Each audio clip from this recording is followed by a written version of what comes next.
Երկրի վրա քայլող քաջ առյուծները և երկնքում սավառնող հերոս արծիվները։ Հեղինակ Մատինա Մարինե Մանուկյան։ Սպարտակ Սարգսի Քալաշյան։ Ապրիլյան պատերազմի անմահ հերոս։ Ծնվել է 1997 թվականի ապրիլի 11-ին Վանաձորում։ Եղել է խելոք, շատ համեստ ու անչափ բարի երեխա։ Նրա անունը դրված էր ի պատիվ Սպարտակ Վարդանյանի, ով 1993 թվականին զոհվել է Արցախյան ազատամարտի ժամանակ Քելբաջարում։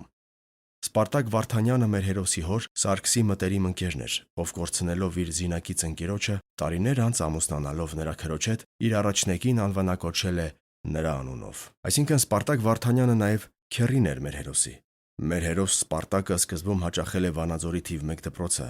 իսկ 4-րդ դասարանից տեղափոխվել է Ստեփան Շահումյանի անվան թիվ 6 միջնակարգ դպրոցը։ Սովորող երեխա էր, ձայնային շատ լավ տվյալներ ուներ, եկեղեցում էր երգում, սակայն անցումային տարիքում ձայնը փոխվեց ու ցավոք այլևս չշարունակեց երգելը։ 2-րդ դասարանից զբաղվել է սպորտով, լողով եւ մրցումներում զբաղեցրել է 2-րդ տեղը։ Ապա ձյուդոյի է գնացել, իսկ վերջին տարիներին զբաղվել է վոլեյբոլով։ Նաև փողային գործիք էր նվագում Վանաձորի երաժշտական ուսումնարանում։ 14 տարեկանից եղել է պատանի երկրապահի ջոկատում, ուներ կրտսեր սերժանտի կոչում, մասնակցել է տարբեր հայրենասիրական միջոցառումների եւ ուխտագնացությունների դեպի Արցախ։ Դպրոցը ավարտելով ընդունվել եւ սովորել է գյուղատնտեսական քոլեջը, որպես տեխնիկ։ Շատ սիրված ուսանող է եղել, իսկ համեստությամբ գրավել է բոլորի սիրտը։ 2 տարի անց ավարտել է քոլեջը, ստացել մասնագետի դիպլոմ եւ զորակոչվել բանակ, հայրենի սահմանները պաշտպանելու։ Զորակոչվել է 2015 թվականի հուլիսի 21-ին։ Մեկնել է հետևյալ կարգախոսով. «Եթե իմ հայրը կռվել է, ես ինչու չպիտի կռվեմ»։ Եվ հոգու խորքում ցանկանալով նմանվել երկրապահ հորը ու արցախյան մարտերում զոհված քեռուն, զորակոչվեց Արցախ։ Մարտունու N զորամաս, որպես հրաձիգ։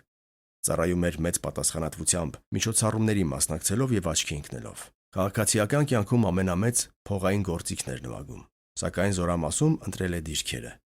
Մայստրոն լսելով նրան շատ է հավանել ու ասել է, որ կա մեկը, ով շուտով զորացրվելու է եւ խոստացել է, որ Սպարտակին կտանի նրա փոխարեն,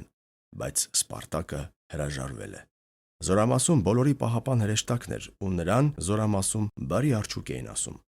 Մինչ ապրիլյան պատերազմի սկսվելը ծառայել է 2-րդ գծում, իսկ երբ սկսվել է Չարագույժ պատերազմը, ամսի 3-ի լույս 4-ի գիշերը իր ընկերների հետ թեժ պայքարի մեջ է մտել հակառակորդի հետ։ Այն շարունակվել է նաև հաջորդ օրերին։ Այդ օրերին Սպարտակի հայրը շատ ակտիվ մասնակցություն է ունեցել սնունդ եւ հիգիենայի պարագաներ Արցախ տեղափոխելու գործում։ Սպարտակն իմանալով, որ հայրը գնացել է Արցախ, շատ է ուրախացել։ Անգամ ասում է. «Ինչ լավ է, հայր ու որդի իրար հետ կռվում ենք թուրքի դեմ»։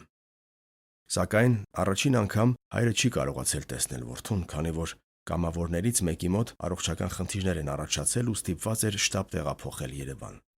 Ապրիլի 11-ին Սպարտակի ծնունդն էր։ Այդ գիշեր նրա հայրը կրկին հետ է դարձել Արցախ։ Ամսի 12-ին հանդիպել են, շատ չեն հասցրել զրուցել, ժամանակը քիչ է եղել, բայց գրկել ու կարոտը որոշ չափով մեղմել էր։ Ու դա էլ եղավ նրանց վերջին հանդիպումը, որի հուշով էլ խեղճ հայրը ստիպված է ապրելու ողջ կյանքում։ Որդու համար նոր համազգեստ էր տարել ու ստիպել էր, որ փոխի։ Նա էլ մի կերպ, բայց փոխել էր, իր հագի համազգեստն էլ հայրը տուն էր բերել։ Պատերազմի ժամանակ այս զորամասը զոհեր եւ վիրավորումներ չի տվել եւ ամբողջ Արցախում ճանաչվել է ամենամարտունակ զորամասը։ Մեր հերոսն ուրախ ասել է մայրիկին. «Մա 200-ած շակալ ենք խփել» ու հպարտանում էր իր զորամասով եւ ավելացնում.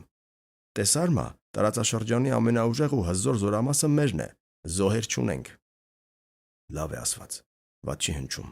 զոհեր եւ վիրավորներ չեն տվել։ Բա դու Սպարտակ ջան, միթե դու այդ զորամասի մի մասնիկը չէիր։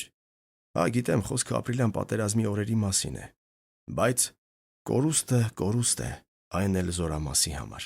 Նա հաղթել է ապրիլյան պատերազմում։ Աչքդ լույս, սիրելի ծնող, զինվոր որդիդ հաղթեց թուրք գազանին։ Նա որոշել էր ծառայության ավարտից հետո զբաղվել իր սիրելի գործով, խոհարարությամբ։ Սակայն ճակատագիրը առավել քան դաժան անակնկալ ուներ Քալաշյանների ընտանիքի եւ հենց իր Սպարտակի համար։ Ապրիլի 21-ին զոհվեց նա։ Զոհվեց մարտական ծառայություն կատարելիս։ Մեր հերոսը Արցախի եւ ՀՀ նախագահների կողմից պարգևատրվել է մարտական ծառայություն եւ հայրենիքի պաշտպանության համար մեդալներով։ Իսկ Ստեփան Շահումյանի անվան թիվ 6 միջնակարգ դպրոցում, որտեղ սովորել է նա, դասասենյակ է բացվել իրենց աշակերտի հիշատակը հավերժացնելու համար։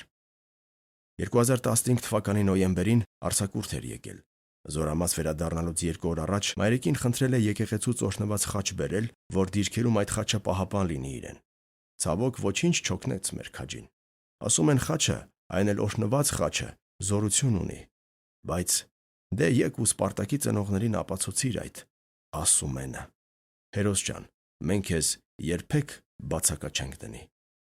Ննջիր խաղաղությամբ։